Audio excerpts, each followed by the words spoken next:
أنا آسف، مش عاوز أكون قاضي، دي مش شغلتي. مش عاوز أحكم أو أكره أي شخص. أنا عاوز أساعد الناس كلها لو قدرت، غني أو فقير، أسود أو أبيض، إحنا كلنا محتاجين نساعد بعض. هي دي الإنسانية، محتاجين إن إحنا نعيش في سعادة مع بعض.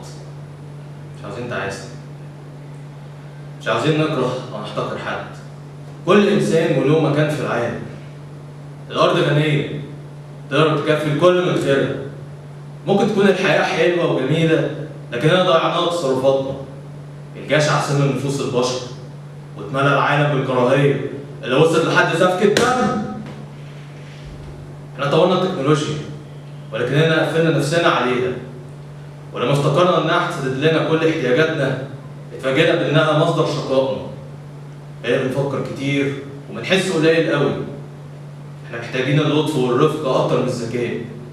لو الحاجات دي مش موجودة، الحياة هتبقى عنيفة، وللأسف هنفقد كل شيء. الطيارة والراديو قربونا من بعض. طبيعة كل الاختراعات كانت من أجل خيرنا، من أجل الوحدة والأخوة لينا كلنا. صوت دلوقتي بيوصل لجميع ملايين أنحاء العالم.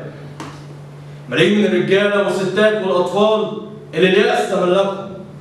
ضحايا النظام اللي خلى الرجالة الأبرياء يتعذبوا ويتسجنوا. لكل اللي بيسمعوني دلوقتي بقول لكم لا تيأسوا، لا تيأسوا.